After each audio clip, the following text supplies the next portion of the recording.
Don Lemon has responded. Don Lemon says he is never going to give up. He is fighting back, and Don Lemon's friends are defending him. They're saying this was an act of journalism. I want to remind you what Don Lemon said as he was committing the crime at the church in Minneapolis. Watch this guy here. Look, he's hugging his kid. And, you know, I've imagined it's uncomfortable and traumatic for the people here. But again, careful. It's very slippery right here. Yeah. It's uncomfortable and traumatic for the people here, but that's what really, careful, please, really slippery. Not kidding. That's what protesting is about. And so I imagine it's uncomfortable and traumatic for the people here. It's really slippery. Don't slip, don't slip, don't slip. But that's what protesting is all about. The people there included little kids. Wouldn't matter even if it didn't include kids, but these are congregants. Don Lemon is saying the mob that I'm actively participating in is going in to traumatize people and is traumatizing people, which is a violation of federal law. It's a violation of the FACE Act, and it's a violation of a U.S. Code, 18 U.S. Code, Section 241, conspiracy against rights. He's in there threatening, oppressing, harassing people. That's what happens when you traumatize people. I went on Chris Cuomo's show the other night. Chris Cuomo is Don Lemon's old buddy from CNN. And I explained this to Chris Cuomo, and he didn't have a very good answer for me. That clip's going viral. You can catch that somewhere else. Just before I go on, Chris Cuomo brings on two lawyers, a Democrat and a Republican, a guy who's worked for Trump, a guy who's a Democrat, and he wanted them to duke it out over the Don Lemon case. And he was surprised to hear that the two lawyers were on the same side. They were both against Chris Cuomo because they both realized that Don Lemon had broken the law.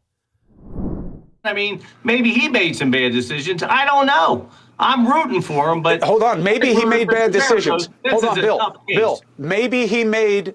Bill and Mark, because I think you guys are closer together than I am to the two of you on this. He may have made a bad decision. He may have made bad choices. He may have done things that I would not have done and that News Nation would not allow me to do. It doesn't mean he's not a journalist. It doesn't mean he's a participant. It could mean he doesn't know the law. He doesn't understand what the rules are, like when he said to the preacher, but they have a First Amendment right. He might not have known the FACE Act. And he probably doesn't. He's not a lawyer. And he's not, been... Well, but this is a hard way to learn, You ever Bill. heard That's that? what I'm saying. And again, You ever heard I don't that old like excuse? Oh, it's brutal. I said to Chris on his show, I said, look, buddy, it's nice that you want to defend your friend. That's actually laudable. And he got kind of angry with me. He said, don't patronize me. But I meant it. Loyalty is a real virtue. And he clearly wants to defend his friend. But the best defense he can muster of his friend is he didn't know the law. Now, you don't need to go to law school to know. Ignorance of the law is not a valid defense. You can't go chop someone's head off and say, I didn't know it was against the law to commit murder. You can't do 90 in a 25 speed zone and say, I didn't know what the speed limit was. Ignorance of the law is not a defense. The best defense that Chris Cuomo can muster, who's one of the people most inclined to defend Don Lemon, is, well, he broke the law, but he didn't know it. They got him, man. They got him dead to rights. For Cuomo, too, this is of a piece, because you might recall that during that Summer of Love, the year of our Floyd, during those protests, which were violent, which were against the law, Chris Cuomo made the curious claim that protests don't need to be peaceful. Now, too many see the protests as the problem. No, the problem is what forced your fellow citizens to take to the streets. Persistent and poisonous inequities and injustice. And please, show me where it says that protests are supposed to be polite and peaceful. The First Amendment of the Constitution is actually where it says that the people have a right peaceably to assemble.